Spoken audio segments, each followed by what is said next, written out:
Well,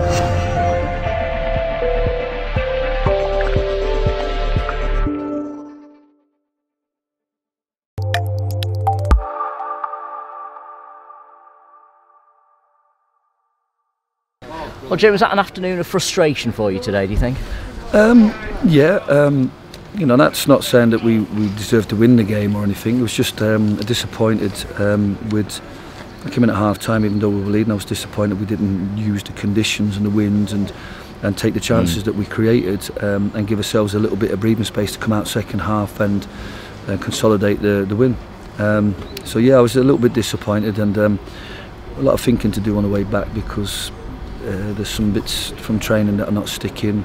There's a couple of players looking a bit fatigued, and the opposition have offered a few challenges that we didn't overcome. Second half, you took off your two leading goal scorers. It seems counterintuitive, but obviously you've got your reasons for doing that. They never looked like scoring. I mean, Matty Warburton's clean through. There's a number of reasons. I didn't think they were. Frank in particular looked a little bit ragged in possession. Didn't look like he was challenging enough to create anything. Wasn't getting us up the pitch. We'd moved. The goal came about. We changed the shape slightly because I didn't think Matty was making us look like a three in midfield or a two up front. And apart from the opportunity that he had, which he should have scored and at least get a shot off, I was disappointed he didn't get a shot off. And we never really look like a threat. So I put Darren up top and asked Warby to play off the left. Darren then is in a position where he can score. We're getting a bit more pressure on the centre halves because I thought we needed to just put them under a bit more pressure second half, and I don't think we were getting that from Frank and Matty. But the problem is second half when Matty's playing on the left, he can't deal with the power run from the right-sided player, and we've conceded. Yeah, disappointed with the goal, obviously coming from that right-hand side again, and Ben did his best to get something on it, but he just couldn't stop it going in. Yeah, I don't know whether it took a nick or whatever, but unfortunately.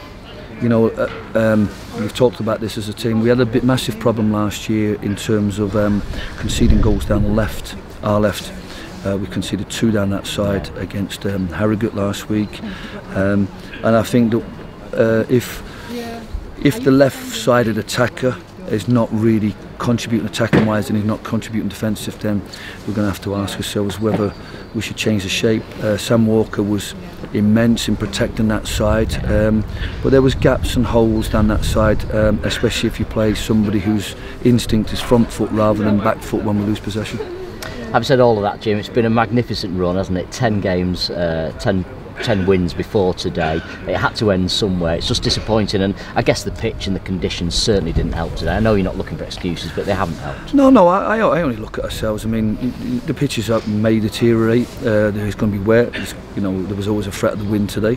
It may have played a factor in some of the results that we've seen, where teams are 4-0 up at half time and very difficult conditions to get out of your half with. I think it had a bearing on the game. They put a lot of pressure on our back four. They put a lot of stuff under the crossbar from long throws. Yeah. But we needed to be a little bit more, just a little bit sharp, a little bit braver, a little bit stronger into making sure that we got those clearances a little bit further up the pitch and less out for another set play. So, but we weathered the storm well, which was credit to the unit defensively. We did all that work in training. We worked at trying to exploit their set plays. I just thought that, that there was aspects of our throw-ins and our free kicks, our goal kicks, everything lost its edge today for some reason, and I think we can't use the win as an excuse because the movement of the players is not down to the win. So we have to kind of go back and just keep reminding ourselves of what we want to achieve in different scenarios and get back, because this was what disappointed me most about this game is that some key players didn't bring their A game, and the tactics and the solidity of what we've been doing, players have not been doing it. So we have to go back to that basics, that kind of coordination, and then hopefully the players that have had a ragged day or a tired day come back to form and energy, and we'll be fine. Doubly frustrating, isn't it, given that Chorley conceded 5 today?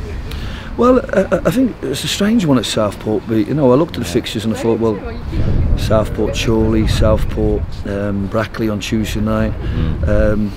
Southport were on a tremendous run and then have 2 back-to-back defeats, which is which was a surprise. But the 7 points off the players, and they really want to get a charge. They've got to make the most of these 2 home games against the likes of Chorley and Brackley, and and as we've seen here, this is a big, strong side, well financed, a lot of experience there, a lot of physical presence, and they asked a lot of questions of us. So I'm really pleased that we come away with something from the game, and as Dave Conner said, it could turn out to be a valuable point. And all we can say is, are we getting the best out of games that we can?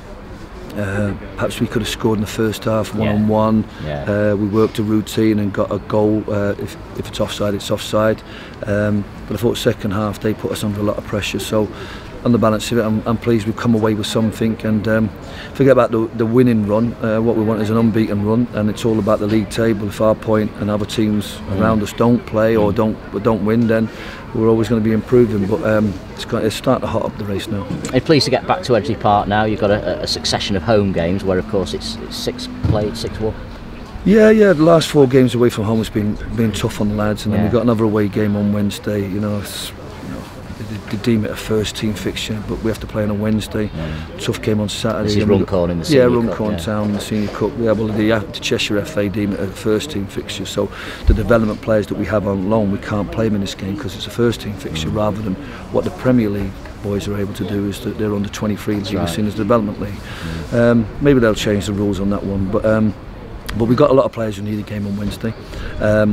A lot of them probably sense that they might have an opportunity to show anything, to either be starter or an impact sub, but because we know with Telford, Southport and all the games that are coming up, and the backlog of fixtures that are being pushed to Tuesday, that we're going to need everybody firing on all cylinders, and if somebody's not, we'll not be disappointed. We'll just give them an opportunity to recharge while other people come on and take us to the next level.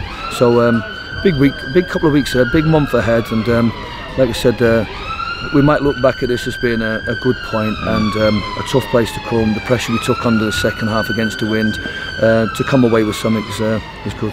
Really appreciate your time. Thank you, Jim. No problem, you're welcome.